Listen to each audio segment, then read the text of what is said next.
नमः शिवाय। हर हर महादेव भक्तजनों, आप सभी का मायरा वॉइस चैनल में हार्दिक स्वागत है। आज की इस वीडियो में हम आपके लिए श्रावण मास महात्म्य 17वां अध्याय लेकर आए हैं, जिसमें श्रावण मास की अष्टमी को देवी पवित्र रोपण, पवित्र निर्माण विधि तथा नवमी का कृत्य बताया गया है। श्रवण करेंगे। ईश्वर बोले, हे देवेश, अब मैं शुभ पवित्र रोपण का वर्णन करूंगा। सप्तमी तिथि को अधिवासन करके अष्टमी तिथि को पवित्र को अर्पण करना चाहिए। जो पवित्र बनवाता है उसके पुण्य फल को सुनिए। सभी प्रकार के यज्ञ, व्रत तथा दान करने और सभी तीर्थों में स्नान करने का फल मनुष्य को केवल पवित्र धारण करने से प्राप्त होता है, क्योंकि भगवती शिवा सर्वव्यापिनी। इस व्रत से मनुष्य धनहीन नहीं होता, उसे दुख, पीड़ा तथा व्याधियां नहीं होती, उसे शत्रुओं से होने वाला भय नहीं होता और वह कभी भी ग्रहों से पीड़ित नहीं रहता। इससे छोटे बड़े सभी कार्य सिद्ध हो जाते हैं। हे वत्स, मनुष्य तथा राजाओं के, विशेष करके स्त्रियों के पुण्य की वृद्धि के लिए इससे श्रेष्ठ कोई अन्य व्रत नहीं है। हे तात, सौभाग्य प्रदान करने वाले इस व्रत को मैंने आपके प्रति स्नेह के कारण बताया है।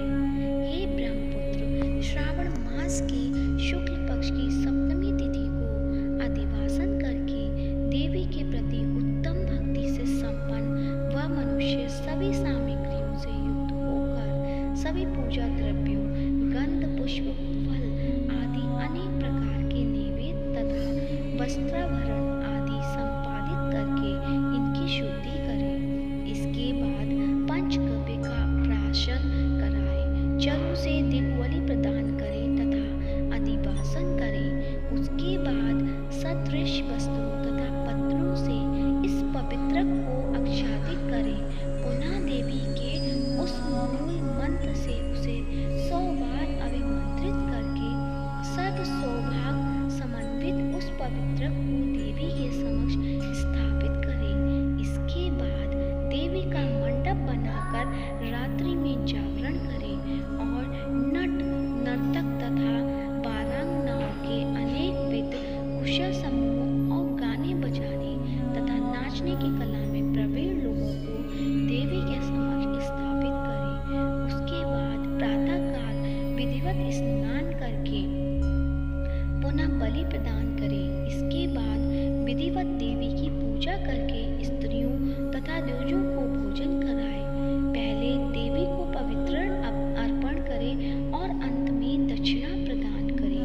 हे वत्स, अपनी सामर्थ्य के अनुसार कार्य सिद्धि करने वाले उस नियम को धारण करे। राजा को प्रयत्न पूर्वक स्त्री के प्रति आसक्ति, जुआ, आखेट तथा मांस आदि का परित्याग कर देना चाहिए। ब्राह्मणों को तथा आचार्यों को स्वाध्याय का, वैश्यों को खेती का कार्य तथा व्यवसाय नहीं करना चाहिए। 7, 5, 3, 1 अथवा आधा दिन ही त्याग पूर्वक रहना चाहिए और देवी के कार्यों में निरंतर अपने मन में आसक्ति बनाए रखनी चाहिए। हे मुनि सत्तम, जो बुद्धिमान व्यक्ति विधान पूर्वक पवित्र रोपण नहीं करता है, उसकी वर्ष भर की पूजा व्यर्थ हो जाती है। अतः मनुष्य को चाहिए कि देवी परायण तथा भक्ति से संपन्न होकर प्रत्येक वर्ष शुभ पवित्र रोपण अवश्य करे। कर्क अथवा सिंह राशि में सूर्य के प्रवेश करने पर शुक्ल पक्ष की अष्टमी तिथि को देवी को पवित्र अर्पित करना चाहिए। हे सनत कुमार, इसके न करने में दोष होता है, इसे नित्य बताया गया है। सनत कुमार बोले, हे देव, हे महादेव, हे स्वामी, आपने जिस पवित्र का कथन किया वह कैसा बनाया जाना चाहिए, उसकी संपूर्ण विधि बताएं। ईश्वर बोले, हे सनत कुमार, सुवर्ण, ताम्र, चांदी, रेशमी वस्त्र से निकाले गए कुश काश के अथवा ब्राह्मणी के द्वारा काटे गए कपास के सूत्र को तिगुना करके फिर उसका तिगुना करके पवित्रक बनाना चाहिए। उनमें 308 तारों का पवित्रक उत्तम 270 तारों का पवित्रक मध्यम माना गया है। 180 तारों वाले पवित्रक को कनिष्ठ जानना चाहिए। इसी प्रकार 100 ग्रंथि का पवित्रक उत्तम, 50 ग्रंथि का पवित्रक मध्यम और 26 ग्रंथि का सुंदर पवित्रक कनिष्ठ होता है, अथवा 6, 3, 4, 2, 12, 24, 10 अथवा 8 ग्रंथियों वाला पवित्रक बनवाना चाहिए, अथवा 108 ग्रंथि का पवित्रक उत्तम, 54 ग्रंथि का मध्यम तथा 27 ग्रंथि का कनिष्ठ होता है। प्रतिमा के घुटने तक का लंबा पवित्रक उत्तम, जंघा तक लंबा पवित्रक मध्यम तथा नाभिक पर्यंत पवित्रक अधम कहा गया है। पवित्रक की सभी 100 ग्रंथियों को कुमकुम से रंग देना चाहिए। इसके बाद अपने समक्ष शुभ सब तो भद्र मंडल पर देवी का पूजन करके कलश के ऊपर बांस के पात्र में पवित्रकों को रखें। 3 तार वाले पवित्रक में ब्रह्मा, विष्णु तथा शिव का आवाहन करके स्थापित करें। इसके बाद का सुनिए।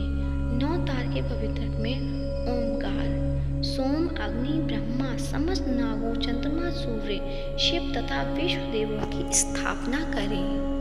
हे सनत कुमार, अब मैं ग्रंथियों में स्थापित किए जाने वाले देवताओं का वर्णन करूंगा। क्रिया पौरुषी, वीरा, विजया, अपराजिता, मनोन्मनी, छाया, भद्रा, मुक्ति और ईशा ये देवियां हैं। इनके नामों के पूर्व में प्रणव तथा अंत में नमा लगाकर ग्रंथि संख्या के अनुसार क्रमशः आवाहन करके चंदन आदि से इनकी पूजा करनी चाहिए। इसके बाद प्रणव से अभिमंत्रित करके देवी को धूप अर्पण करना चाहिए। हे सनत कुमार, मैंने आपसे देवी के इस शुभ पवित्र रोपण का वर्णन कर दिया। इसी प्रकार अन्य देवताओं को भी पवित्र रोपण प्रतिपदा आदि तिथियों में करना चाहिए। मैं उन देवताओं को आपको बताता हूँ। कुबेर, लक्ष्मी, गौरी, गणेश, चंद्रमा, बृहस्पति, सूर्य, चंडिका, अम्बा, वासुकी, ऋषिगण, चक्रपाणि, अनंत, शिव जी, ब्रह्मा और पितर, इन देवताओं की पूजा प्रतिपदा आदि तिथियों में करनी चाहिए। यह मुख्य देवता का पवित्र रोपण है। उनके अंग देवता का पवित्रक 3 सूत्रों का होना चाहिए। ईश्वर बोले, हे विप्रीत, अब मैं श्रावण मास के दोनों पक्षों की नवमी तिथि के करणीय कृत्य को बताऊंगा। इस दिन कुमारी नामक दुर्गा की यथाविधि पूजा करनी चाहिए। दोनों पक्षों की नवमी के दिन नक व्रत करें और उसके दुग्ध तथा मधु का आहार ग्रहण करें अथवा उपवास करें। उस दिन कुमारी नामक उन पापनाशिनी दुर्गा चंडिका की चांदी की मूर्ति बनाकर भक्ति पूर्वक सदा उनका अर्चन करें। गंध, चंदन, कनेर के पुष्पों, दशांग, धूप और मोदकों से उनका पूजन करें। उसके बाद कुमारी कन्या स्त्रियों तथा विप्रों को श्रद्धा पूर्वक पूजन कराएं। फिर मौन धारण करके स्वयं बिलपत्र का आहार ग्रहण करें। इस प्रकार जो मनुष्य अत्यंत श्रद्धा के साथ दुर्गा जी की पूजा करता है वह उस परम स्थान को जाता है जहाँ देव बृहस्पति विद्यमान होते हैं। हे विधि नंदन, यह मैंने आपसे नवमी तिथि का कृत्य कह दिया। यह मनुष्य के सभी पापों का नाश करने वाला, सभी संपदाएं प्रदान करने वाला, पुत्र पौत्र आदि उत्पन्न करने वाला और अंत में उन्हें उत्तम गति प्रदान करने वाला है। इस प्रकार स्कंद पुराण के अंतर्गत ईश्वर सनत कुमार संवाद में श्रावण मास महात्म्य में अष्टमी तिथि को देवी पवित्र रोपण नामक 12वां अध्याय पूर्ण हुआ। बोलो गौरी शंकर भगवान की जय, दुर्गा माता की जय। दोस्तों, अध्याय सुनने के बाद कमेंट बॉक्स में ओम नमः शिवाय या हर हर महादेव अवश्य लिखिए।